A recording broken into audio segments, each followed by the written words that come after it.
In a world where loyalty is everything, what happens when that loyalty is tested by the very people you're bound to protect? Prologue. Centuries prior to the Europeans' discovery of the land of opportunities, a close, knitted community resided on a land ruled by three leading families: the Conuhos, the Tepahos, and the Cicateros.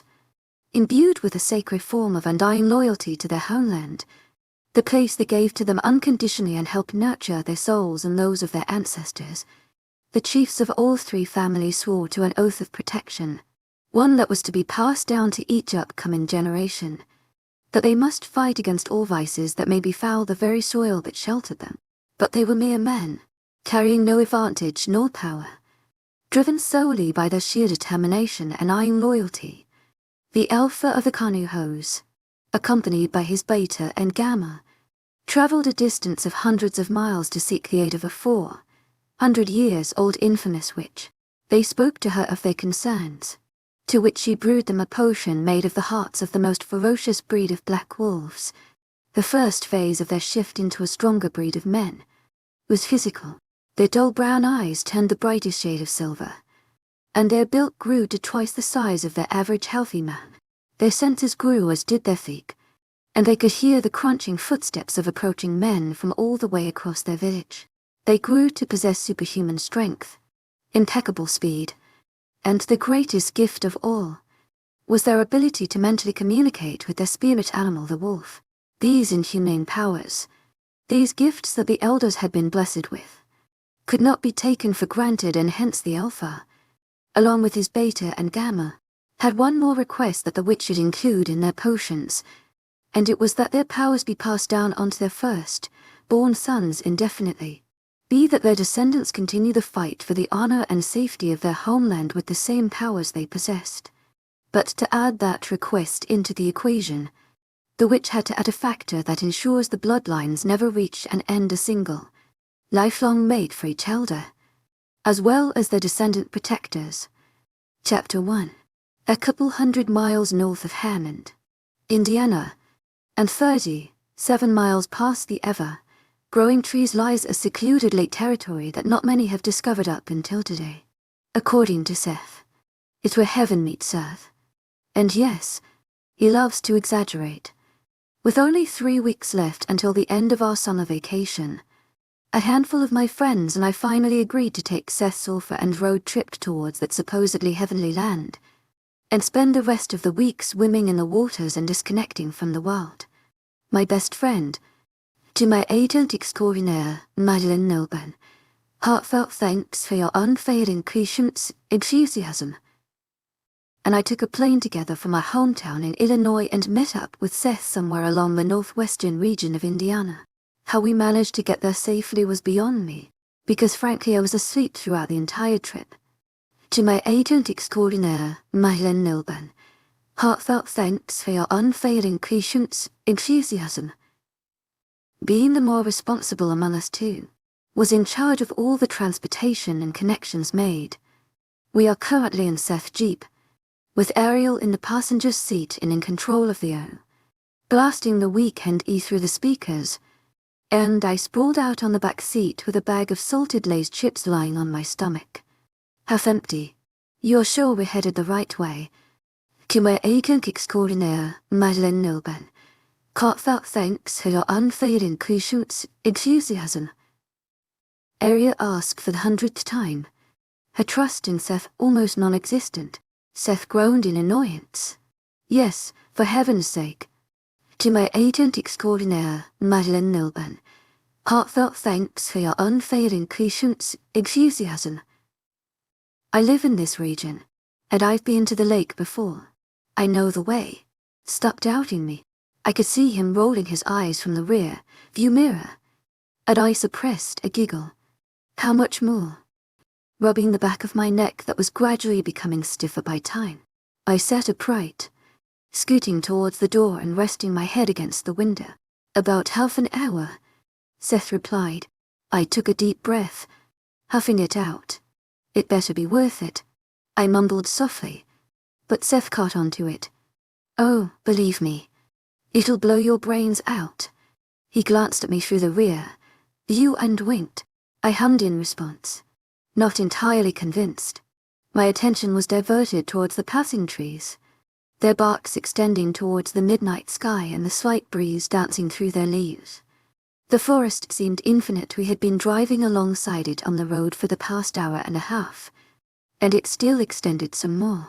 Although dark outside, my eyes could still point out the silhouettes and figures deep inside the forest, and they didn't fail to distinguish the figure of a four-legged animal running alongside us. My first thought screamed dog, but his size contradicted it. Even with the great distance between our car and the animal, it looked huge. I sat more upright, my nose almost touching the window as my curiosity got the best of me, and I peered outside, searching for the animal among the tall trees. Maybe a coyote, if not a dog. "Hey, Seth," he hummed in response. Could there be any coyotes in the woods? He glanced quickly to his left, searching among the trees before Ariel scolded him, ordering him to keep his eyes on the road. "I don't know, to be honest, but the land does stretch out for miles, so anything could be in there," he explained. I nodded my head, my eyes searching for the animal that suddenly disappeared from my sight, probably hiding behind the trees. "But don't worry, Nora. The forest stops before the lake by miles, so we'll be safe." Seth smiled as he glanced over his shoulder at me. "No, I'm not scared." I rushed to explain. "Just wondering, could you step on it?" "I need to pee." Ariel shifted uncomfortably in her seat, frowning. "Well, hold it in. You aren't a kid." Seth snapped at her, annoyed by her constant nagging. Ariel turned to give him a deadly glare. "You do know I wouldn't hesitate to ruin your seats, right?" she threatened. Seth coughed in response until he stole a glance at her devilish smirk, and gulped in fear. "You better step on it, Seth. You and I both know how wild this woman can get," I replied from the back seat, hiding my smile. The car began speeding down the road, going faster than before. Ariel turned around to glare at me, but I just shrugged. "What the?" Seth began, and I looked at the front to see the reason behind his comment. 3 black SUVs were parked on the sides in the middle of the road, blocking us from going further in. 3 men stood in front of the car parked in the middle, all of them wearing black dress, pants and dark long-sleeved shirts, their backs straight and their chins held high, with their hands crossed behind their backs. "What's going on?" Ariel shrieked, her voice suddenly high-pitched, which conveyed her fear. "I have no idea," Seth whispered as he slowed the car to a stop in front of the men. One of them marched towards us, his face void of emotion, and he motioned for Seth to lower his window, which he reluctantly did. "You're trespassing," the stranger stated in a monotone voice while frowning at Seth. "Trespassing? This is public territory," Seth argued. "Not anymore." Ariel glanced behind at me, and I gulped nervously. She opened her mouth to speak, but I shook my head, silently telling her to allow Seth to deal with it. "Since when? And she does it belong to?" He fought the man, and I had to stop myself from slapping him on the back of his head for doing so. The men looked very intimidating, what with their tense postures and expensive cars. Driving away seems like our only chance at surviving. But Seth wasn't going to let it go so easily. He had been begging us to go on this trip for so long, and now that it's actually happening, I doubt he'd give up so quickly. "Sir, we simply cannot allow you to pass bonus consent," the man explained, refusing to answer Seth's questions. "This is ridiculous." Seth raised his hands in the air in exasperation. "Public territories out in the middle of nowhere cannot just simply be bought by anyone. Who's this owner you're talking about?" The man's frown deepened, his jaw ticking at Seth's stubbornness. I reached forward, my fingertips lightly touching Seth's shoulder to grab his attention. "Maybe we should just head back," I suggested, but he immediately shook his head in refusal. Another man slowly approaching our car, headed towards the first stranger. He whispered something in his ear, then glanced behind Seth. At me. My heart began to thrum loudly in my chest. "What the hell? What is it now?" Seth continued to push his buttons, and I was so close to strangling him. The first man turned to us, glancing at Ariel then at me. He studied us carefully for a few seconds before taking one step away from our car. "You may pass." The cars parked in the middle of the road began moving away, clearing the way for us to pass by. We all stared at him, dumbfounded. He raised an eyebrow when he noticed we weren't moving, and I kicked Seth's seat. He frowned at the man and nodded, shifting the gear and slowly driving away.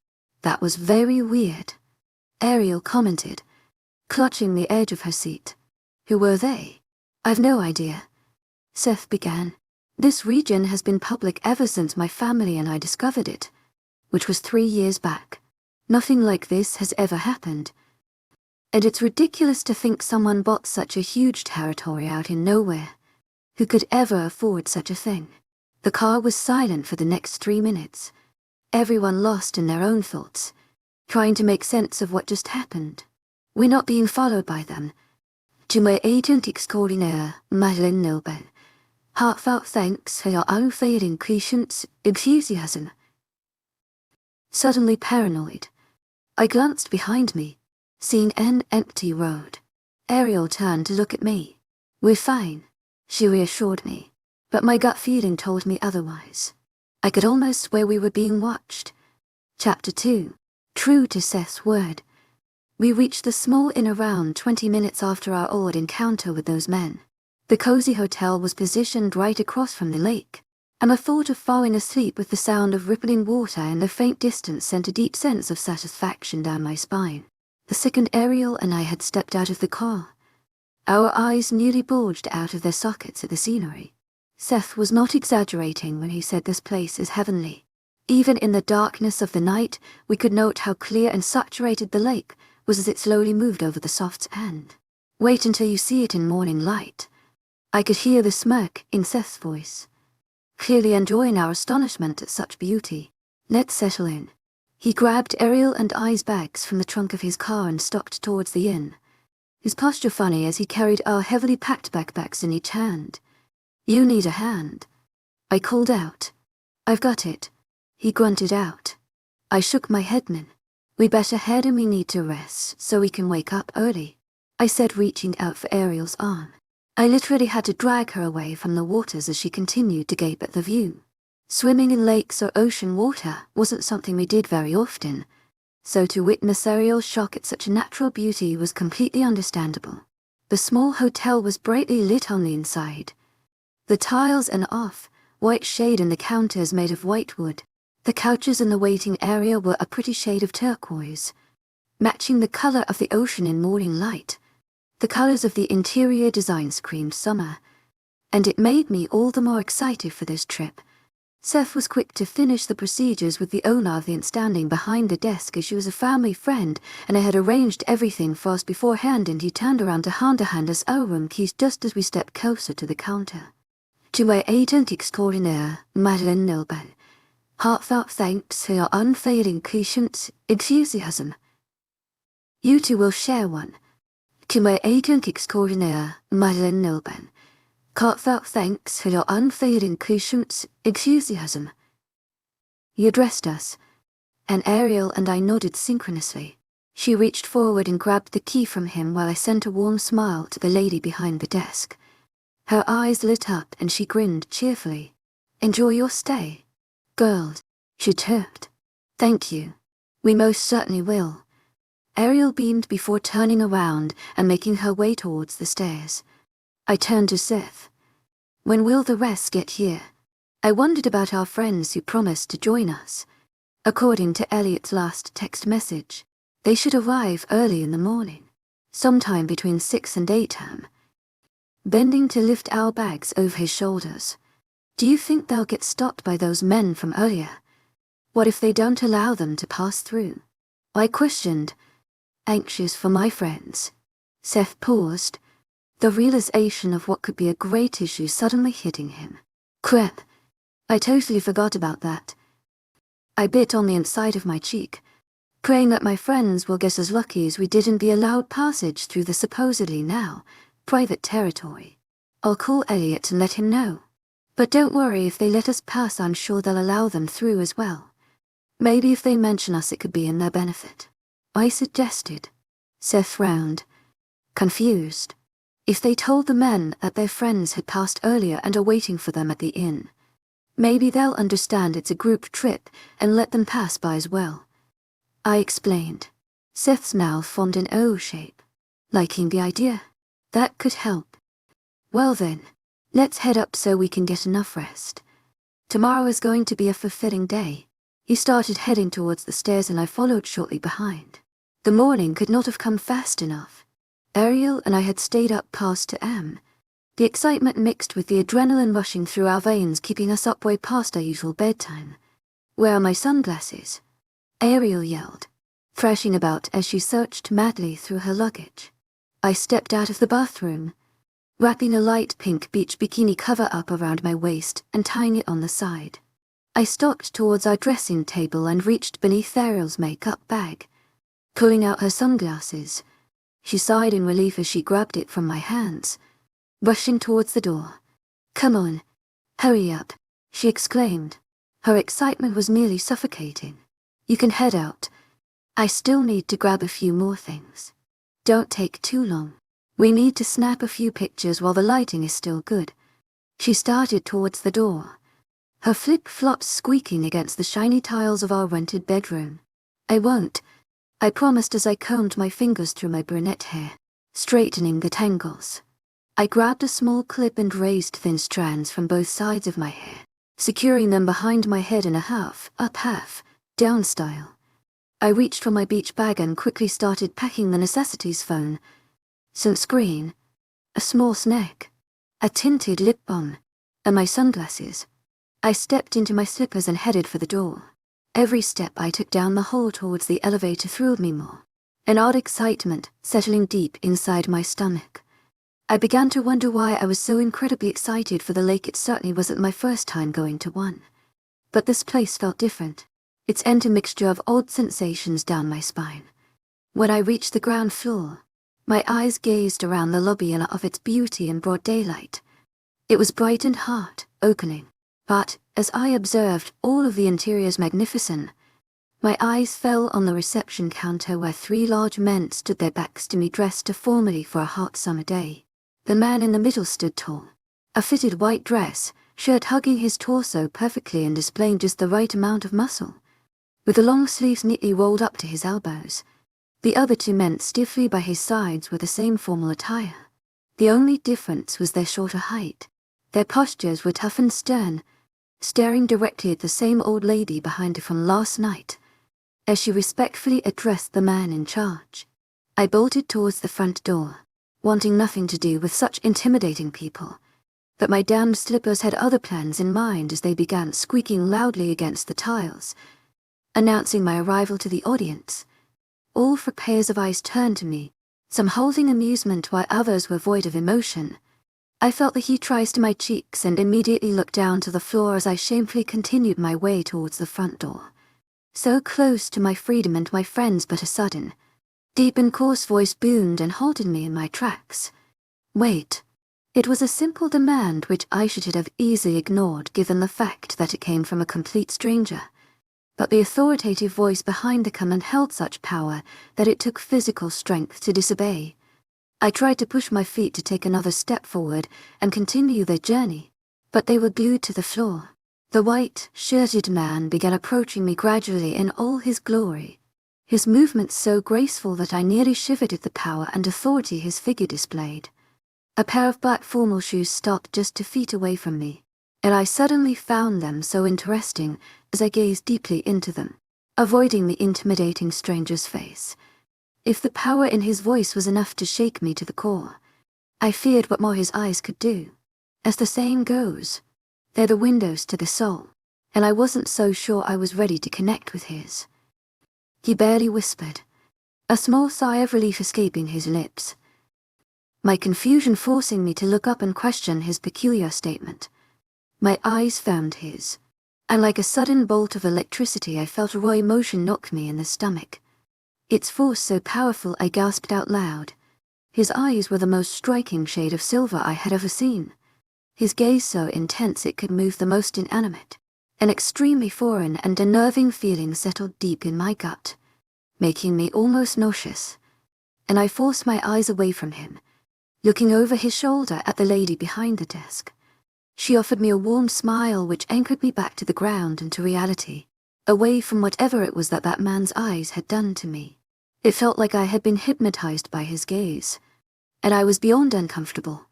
I pushed all my energy into my feet, forcing them to turn me around, and I bolted towards the front door and away from the stranger's intense gaze.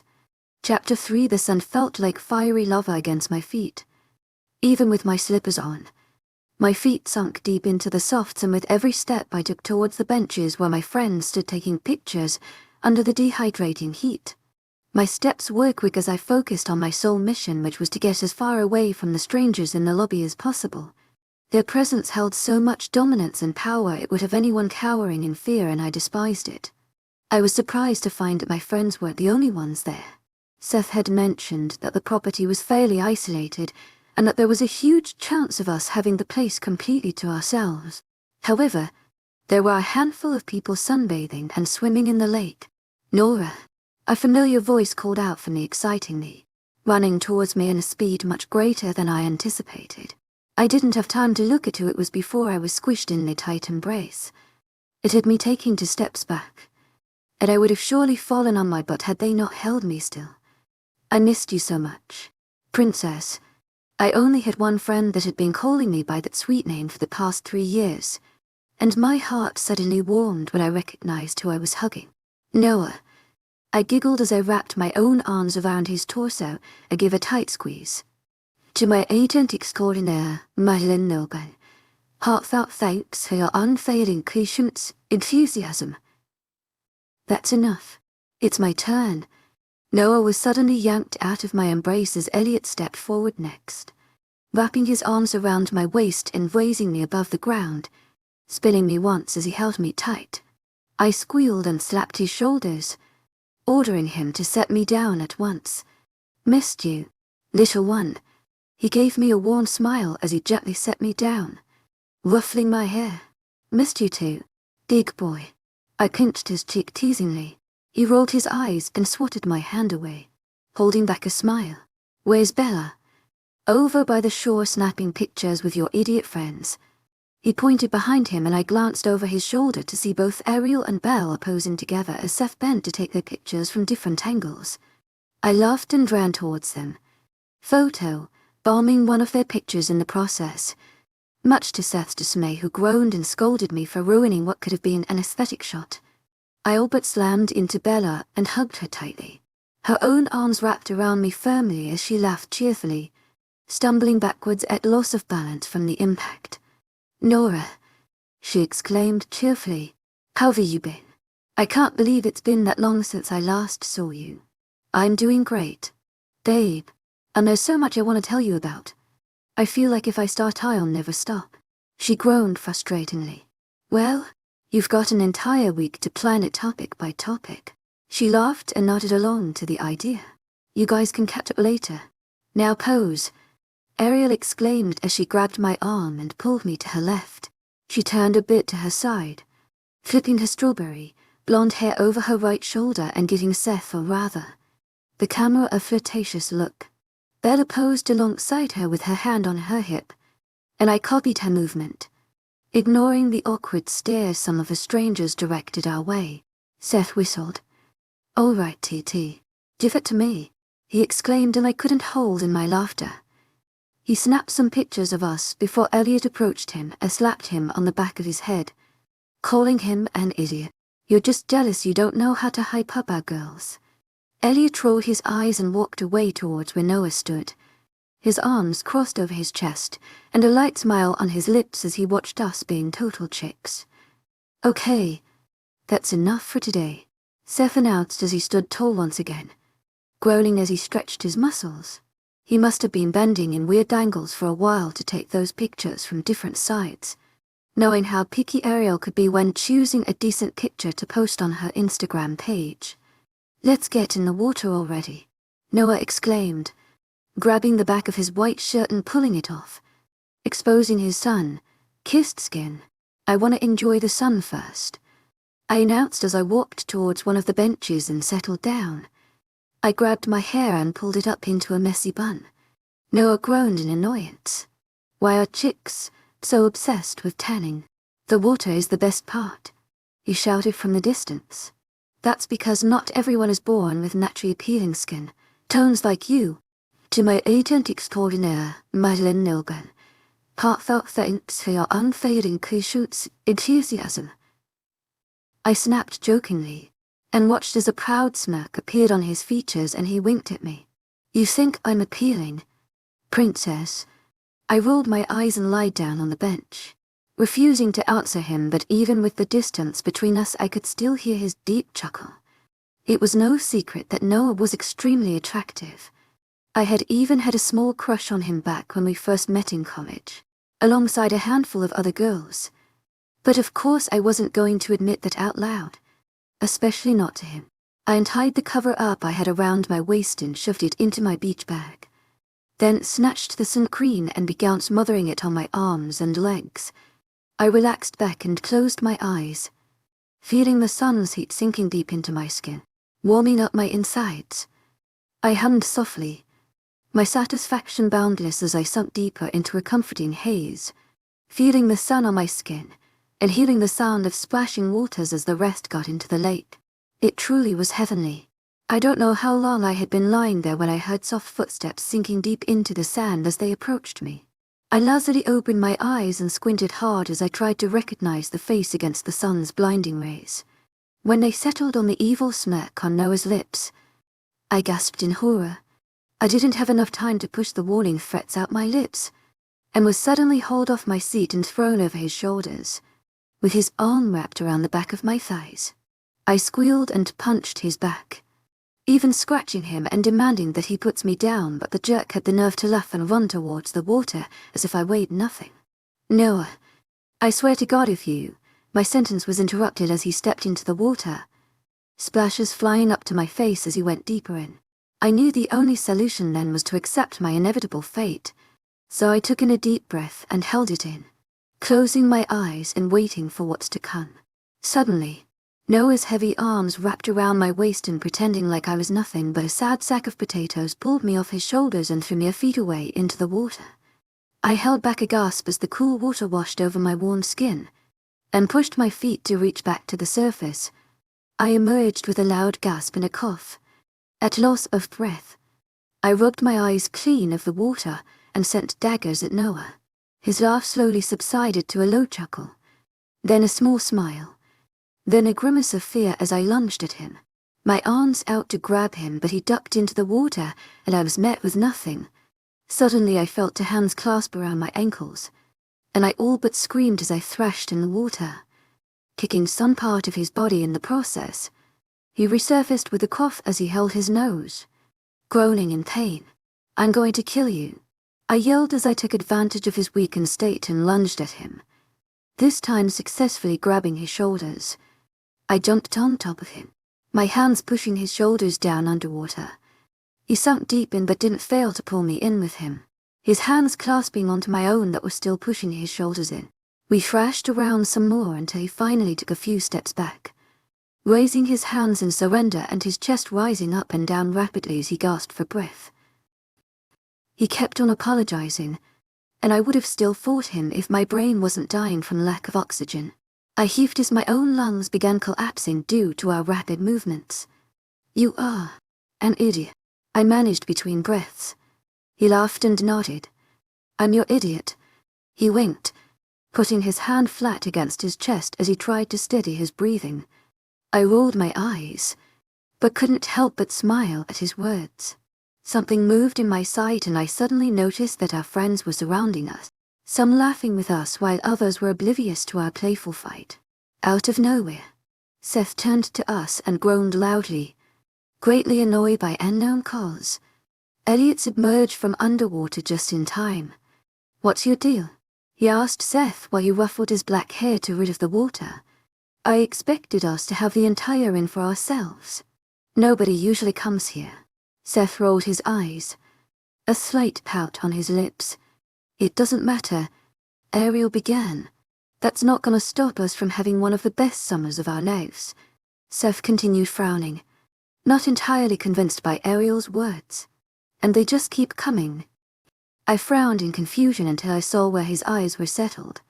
We all shifted to look over his shoulders as a group of 5 heavily built men stepped off the inn's porch, walking on the sand towards the benches. 2 of them stood out the most for being the largest in the group, both bald and wearing black dress pants and black shirts, looking just like your stereotypical bodyguards.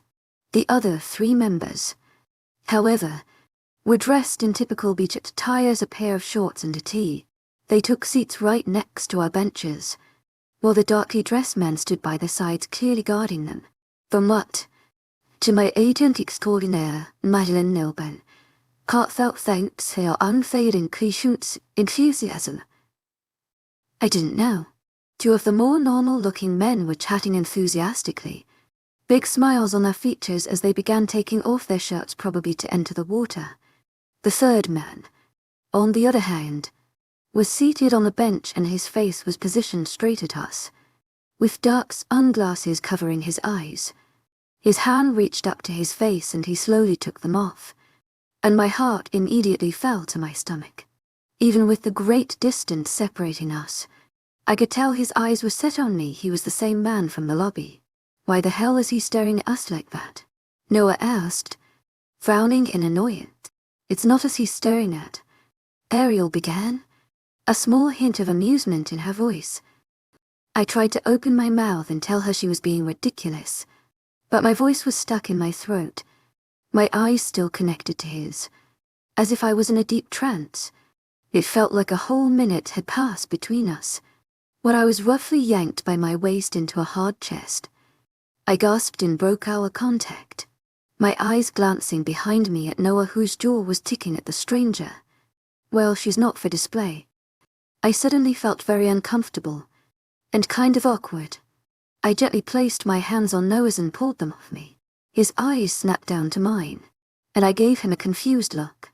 His Adam's apples bobbed up and down as he gulped, aware of his odd behavior. The awkward tension was immediately broken off when Bella splashed us with water and declared war. Noah snapped out of his weird trance and went back to being playful as he took a step back and announced to Bella that it's on. She went on to hide behind her boyfriend, Elliot, and he protected her from Noah's violent water splashes. My curiosity got the best of me, and I decided to sneak one last glance at the group of strangers before joining the game of war.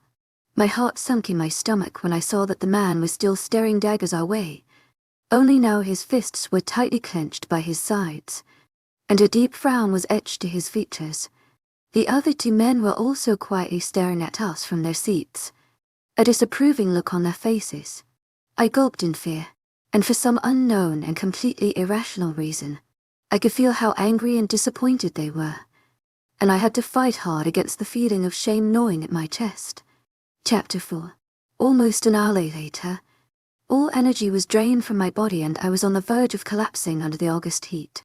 My lips felt as dry as the Sahara, and all the moving around only increased my thirst.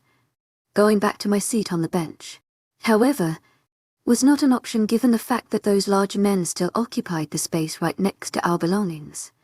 They did take turns gracefully entering the waters and testing its temperature, emerging minutes later with glistening torsos. Ariel and I thankfully had no reason to hide our bewilderment given our single relationship status. But Bella, on the other hand, had a really hard time trying to pry her eyes away from the interesting strangers while standing a mere foot away from her boyfriend. Something about their air and presence was so dominating. I could not bring myself to stare at them for longer than a few seconds, an odd sense settling deep in my stomach that even if they couldn't see us, they could still feel our eyes on them. Their proud smiles showed that they knew exactly what they were doing as they so graciously ran their long fingers through their wet hair, pushing the long strands away from their foreheads, their biceps flexing in the process. They looked too good to be human, which sounded as ridiculous in my head as it did out loud. "I'm really tired," I whispered to Ariel and groaned, stretching my back while slightly jumping on my tiptoes and swaying in the water. My fingers had started to look as old as a 100-year-old's. I could tell from the look in Ariel's eyes that she was just as tired, but refused to leave the waters for the same reason I did. She kept sneakily glancing at the men and huffing whenever she'd notice they were still in the same position. So am I. Are they ever going to leave? She whispered harshly as she frowned in annoyance. What are you two whispering about? Seth swam up to us, splashing us with some water in the process. Nothing, Ariel and I simultaneously replied. We glanced at each other, wide-eyed. That was sure to grab their attention. Noah then turned to us, sensing our uneasiness. What's going on? Ariel groaned, unable to contain her exhaustion any longer. We want to leave, she simply stated. Seth stared at us confused. You're not chained to us, he stated with a dull tone. I know. Dimwit. Ariel rolled her eyes. It's just that our stuff are right next to them and they're giving me the creeps. She shuddered, slightly nodding her head in the stranger's direction. Noah glanced behind us and his frown deepened. Did they do something? He questioned with an overprotective tone. I shook my head. No, they just. They're kinda intimidating. I whispered, feeling the heat rise to my cheeks because of the absurd confession. Seth chuckled. You guys are such chicks. So what?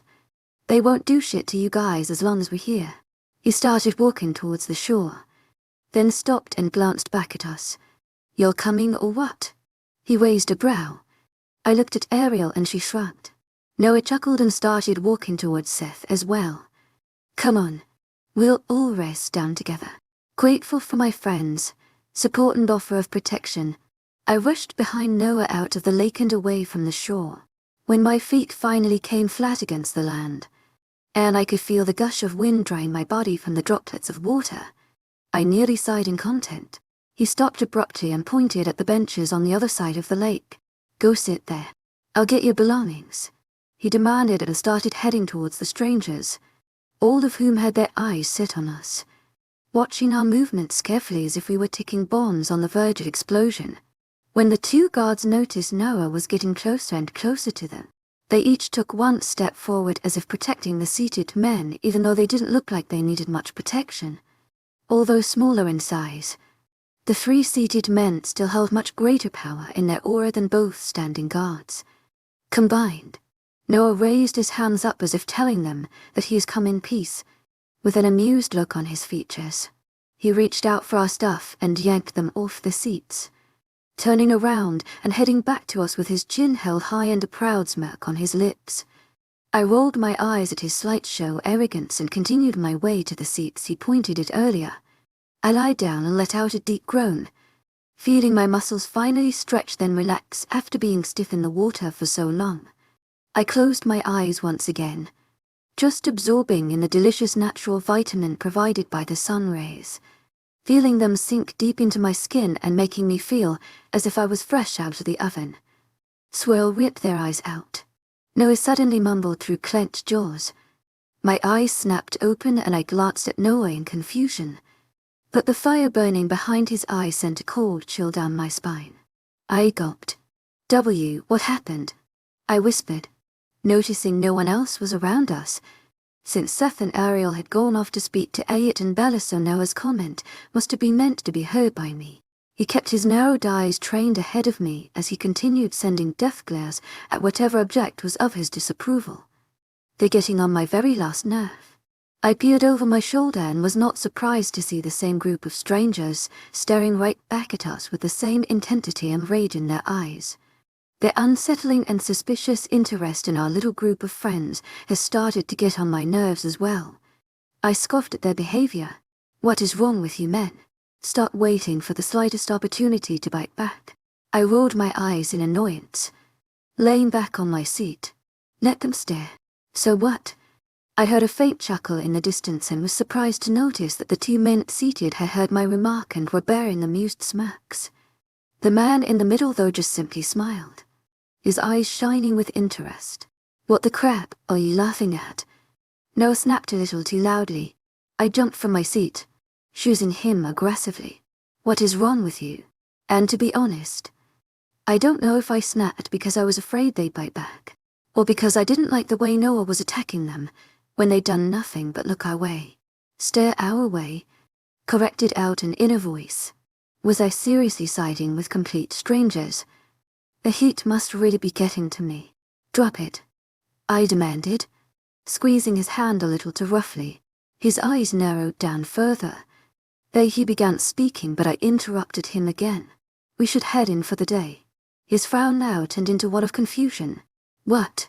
We'll probably be going out for lunch, so we should go back in and freshen up. You know, we've been here far too long. The lake's not going anywhere. We'll come back tomorrow. I tried to convince him. He seemed to want to argue, but he bit on the inside of his cheek and nodded reluctantly.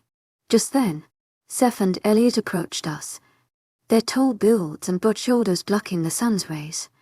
I was grateful to finally open my eyes completely without having to squint. So we're heading in for a shower and some rest. We'll start a bonfire at dusk. What do you say? Elliot suggested. I beamed. That sounds wonderful. Seth smiled proudly and turned to Elliot. See, I told you they'll love my idea. Elliot rolled his eyes and muttered a whatever.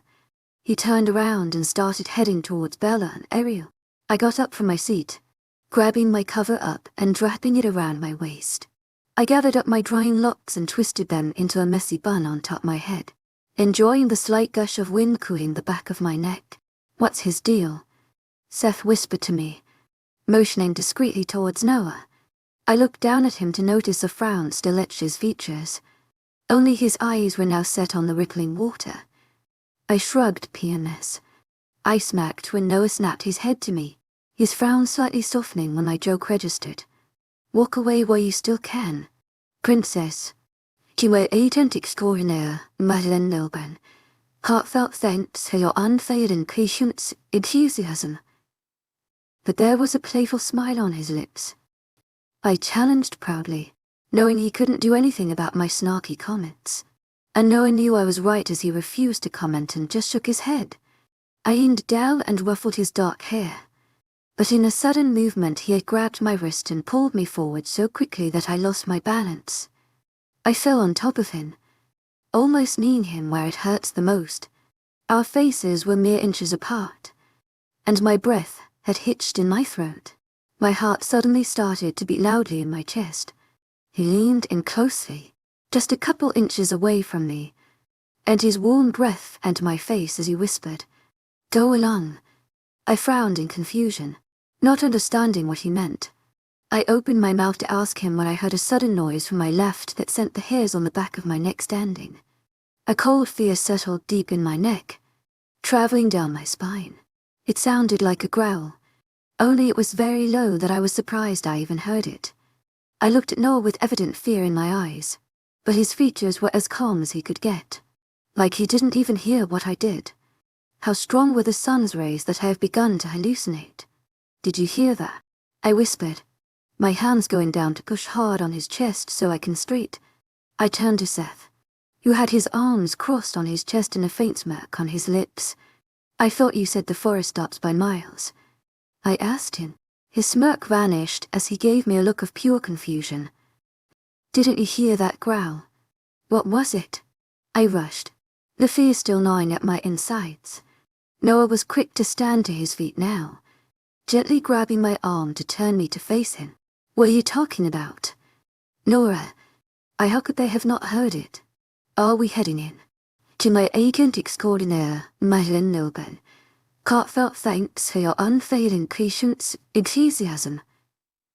Ariel asked as she neared her bench and started collecting her things. Why, yeah, I muttered, deciding to let go of whatever it was I had imagined. You good? Seth asked me, worry evident in his features. I think it's just the heat getting to me. I nodded yeah. That made sense. We turned together and started heading towards the inn, and a small voice in the back of my mind urged me to sneak one last glance at the strangers. I came to notice they were all leaning forward on their seats as if ready to pounce, their postures angry and stiff. The man in the middle, whom I had come to guess was their superior, was now grasping the ends of his bench with tight fists as if restraining himself. with eyes raging fire as he stared daggers at us. I swallowed the small lump of fear that had grown in my throat, shrugging off the odd sensations that had traveled down the length of my body whenever I glanced at them. I don't know who they are, or why they kept glaring us down, but they're definitely not to be messed with. I lowered my head to the sand and rushed my movements, wanting to get as far away from the trouble I sensed deep in my gut. Chapter 5. The sizzling of the fire against wood sounded like music to my ears, and I found myself entranced by the gracious yet rapid dancing of the flames. My entire attention was grabbed by the small bonfire Elliot and Bella had created by the lake as we sat around it in a small comforting circle.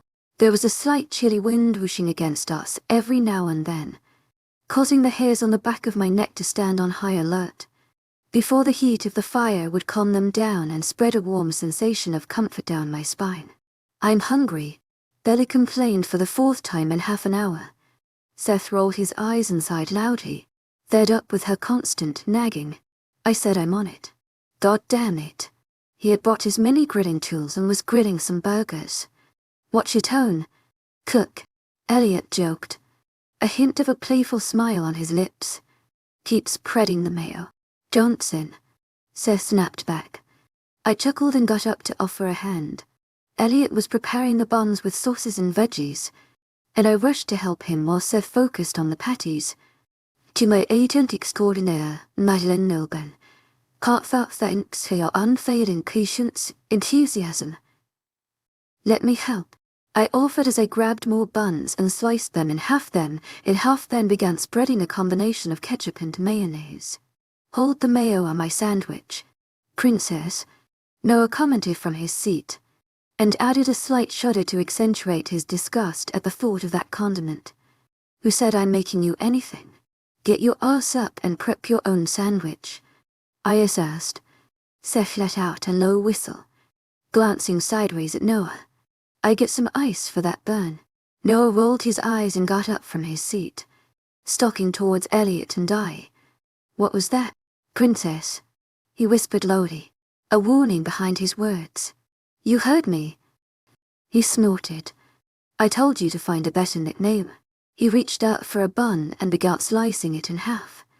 "Well, I told you to control your temper," I remarked. "Stop it, both of you." Elliot rolled his eyes, grabbing the Coke and walking over to Bella. "Yes, Dad."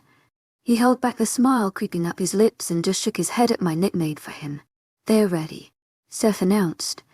And as if on cue, my stomach let out a low growl and my mouth began to salivate just imagining taking my first bite of a warm, crispy bunnet hamburger.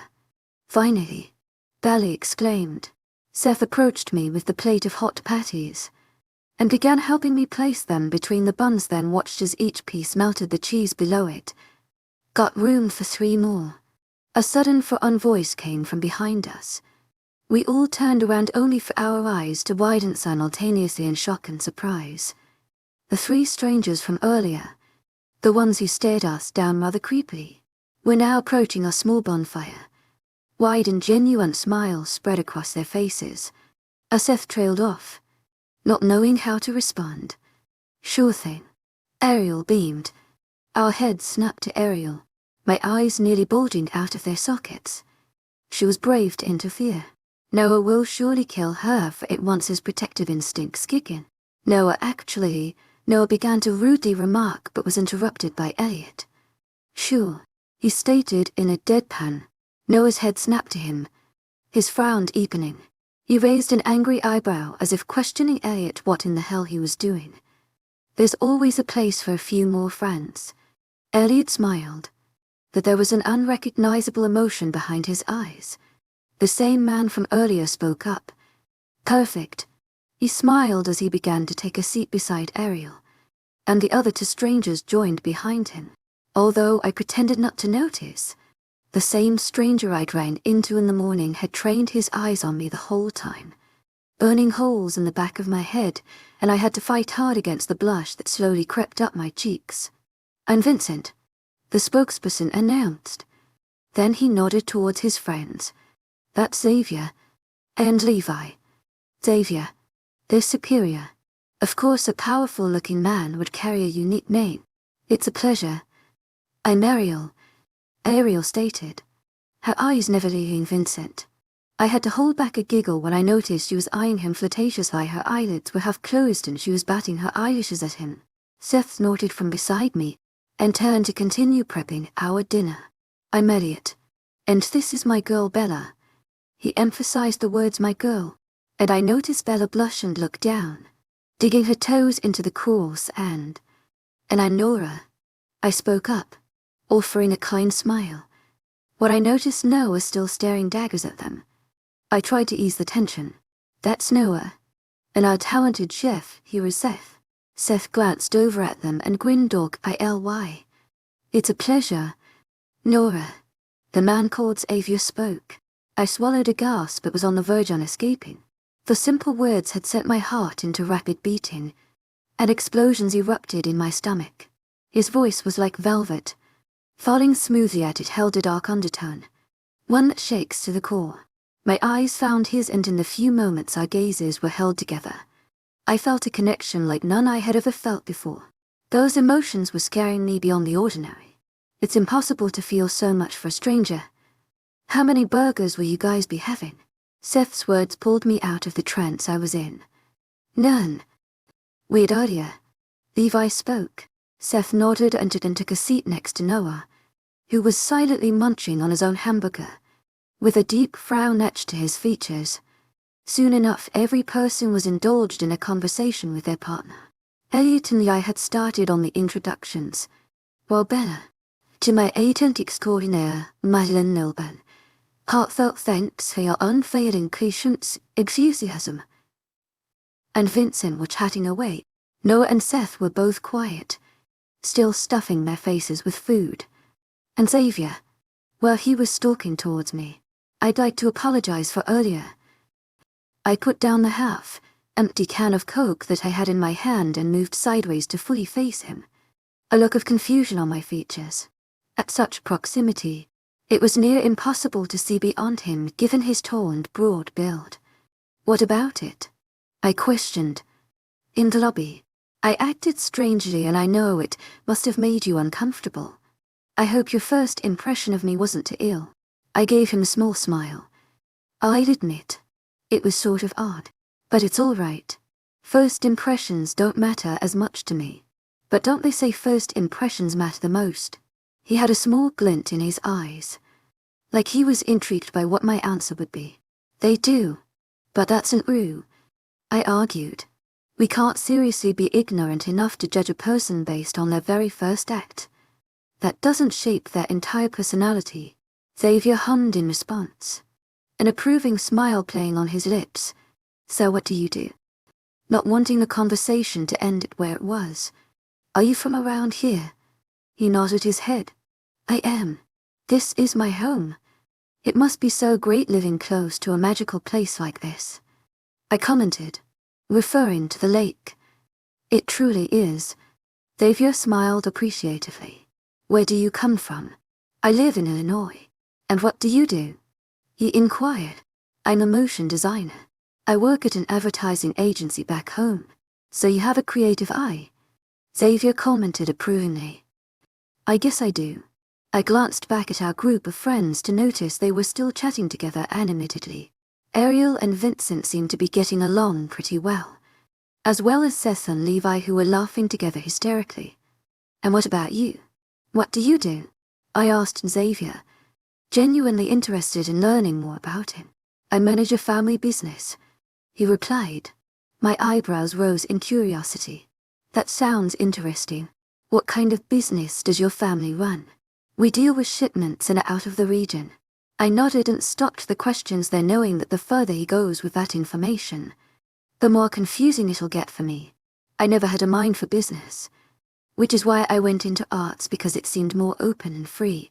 Xavier's phone suddenly started ringing, and he excused himself to take the call. I watched him pull his phone from his black beach shorts and walk further from our circle, wanting to take the call in private. I turned back to my friends and noticed Noah and Elliot were looking at me. I raised a brow at them and started walking towards their seats. I sat down on one of the many logs they had set around the fire, and turned to the boys with questioning stares. "You seem to be getting affable with that guy," Elliot stated. I rolled my eyes, and didn't just state, "Like 6 hours ago, that he gave you the creeps?" Noah questioned, frowning in annoyance. "To my agent extraordinaire, Madeline Nilben, heartfelt thanks for your unfailing patience, enthusiasm." Their protective instincts can get really annoying at times. First of all, that was before we got to actually meet them. And second, those were Ariel's words, not mine. If you need to attack someone, she's the one getting all cozy with the guy she was complaining about. I glanced at her to see her still chatting with Vincent, a big dorky smile on her features. She was in deep. Elliot sighed. Someone better put a leash on that girl.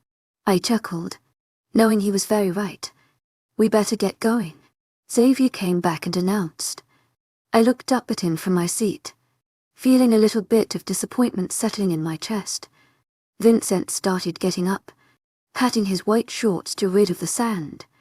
"Gentlemen, thank you for having us. Ladies, it was a pleasure." He glanced down at Ariel and gave her a subtle wink, and instantly her cheeks reddened, and I immediately thought, I am so going to bombard her with questions once we get back to our room. "Thank you for letting us join you." Xavier began speaking. His intense gaze then fell on me. "I hope to see you again soon, Nora." He added a smile that set my heart racing, and my breath hitched in my throat. How can someone be so, snap out of it? I managed to sigh out, then mentally slapped myself for the lame response. Chapter 6. On the second day of our getaway, our doors had been banged on violently as early as 6 in the morning, with an authoritative voice demanding we wake up and head downstairs for breakfast before all the good stuff run out. And taking my rumbling stomach as my cue, I had jumped out of bed before my eyes had even fully opened. I had freshened up and changed into a pair of white shorts and a loose tank top faster than I could say breakfast. As I stepped into the small kitchen, the smell of crispy bacon and sweet maple syrup accompanied by pancakes wafted through the air. My footsteps came to an abrupt halt when I recognized Seth standing behind a counter, a pink floral apron wrapped around his torso, and a bright yellow spatula in his hand. He raised his head and his eyes immediately brightened at my arrival. Finally, he rushed to grab a plate and violently slammed it on the counter, making me jump. "Someone is here." I did not wake up an hour early to cook these huge batches just for my personal amusement. Seth frowned, still at loss of words for the unusual image in front of my eyes. I stood quiet with my mouth agape. "Sit your ass down and eat the breakfast I made," Seth demanded, a dangerous look behind his eyes. For a second, he appeared as a perfect replica of my strict mother. "Yes, chef." I saluted him, marching towards a stool. "Did you really make all of these on your own?"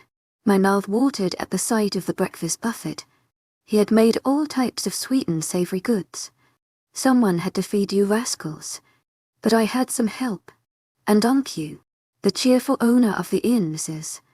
Patterson, came trotting into the kitchen wearing a pink apron identical to Seth's. When her eyes met mine, they squinted happily as she offered me a wide smile. "Good morning." My heart nearly melted at her adorableness. "Good morning." "Hey, thank you for all of this.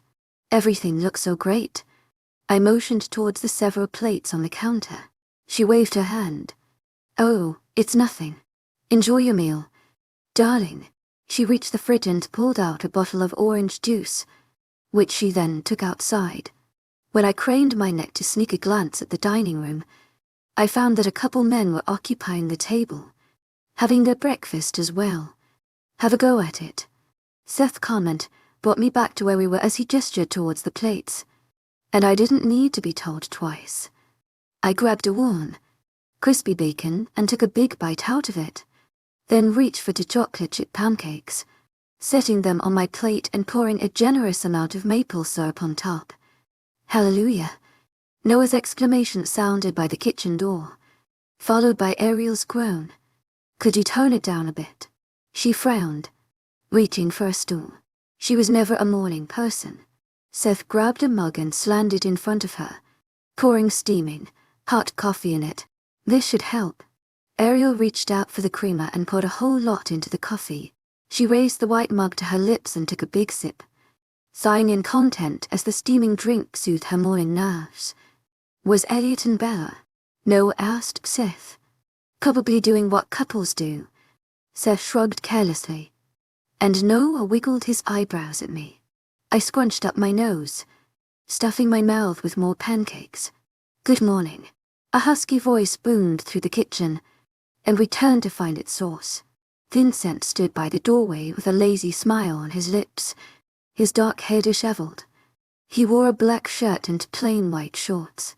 A second later, Xavier and Levi walked up behind him and also muttered quick good mornings. Mind if we join in? I'm starving, Levi questioned, already reaching out for a pancake. Go ahead. Seth nodded towards the big batches of food in the middle of the counter as he began munching on a slice of bacon. I glanced sideways at Ariel to see her hands stuck in the middle of the air, holding onto the mug that was mere inches away from her lips. Her cheeks were slightly flushed, and I wasn't surprised to see her eyes set on Vincent as he ever so smoothly took the stool beside her and grabbed a plate. When he noticed her staring, he gave a subtle wink and I could swear I heard Ariel gasp.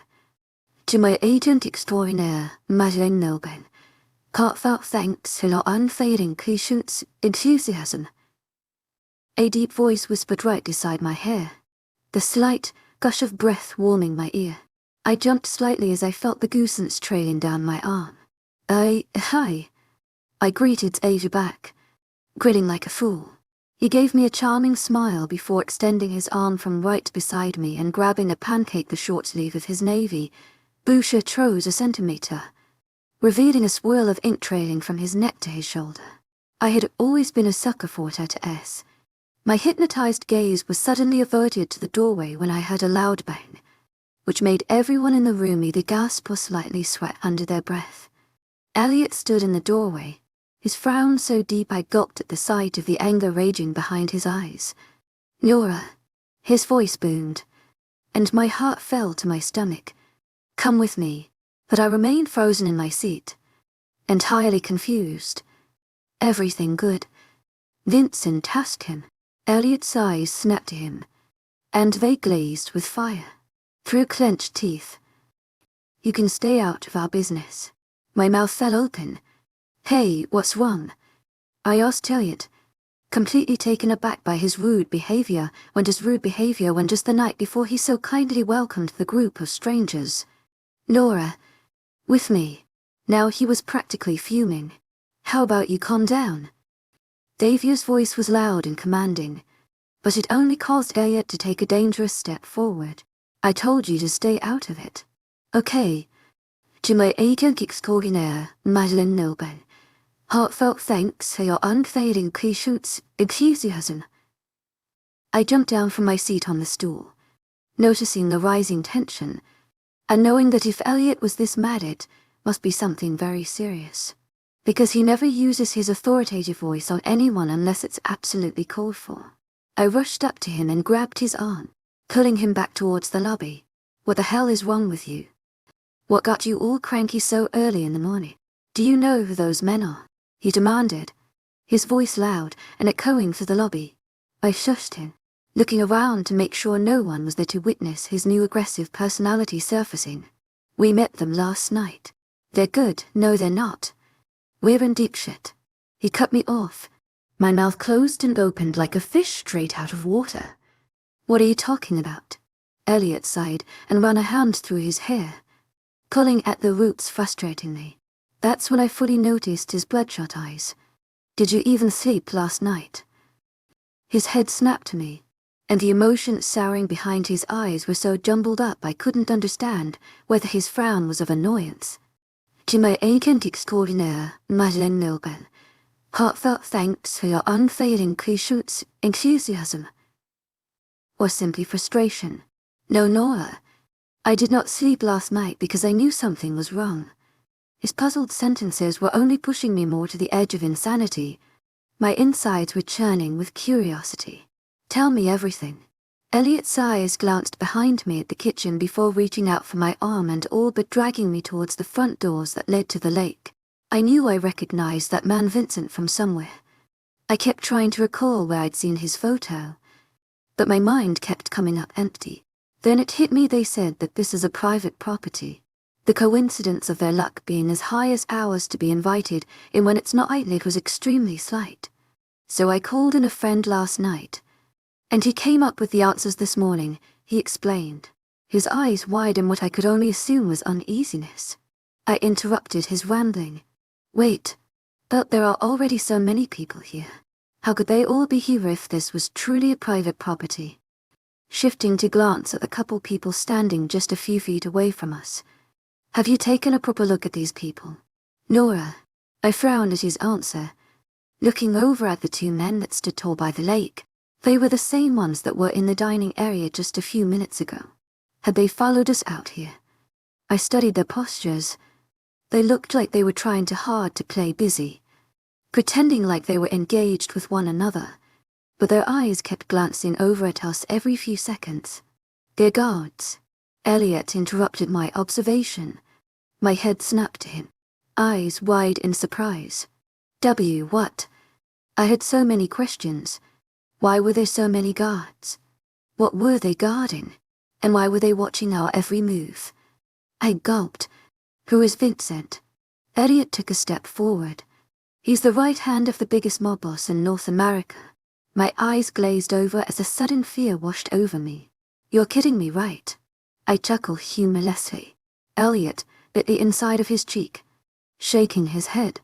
We need to leave this place. Right now.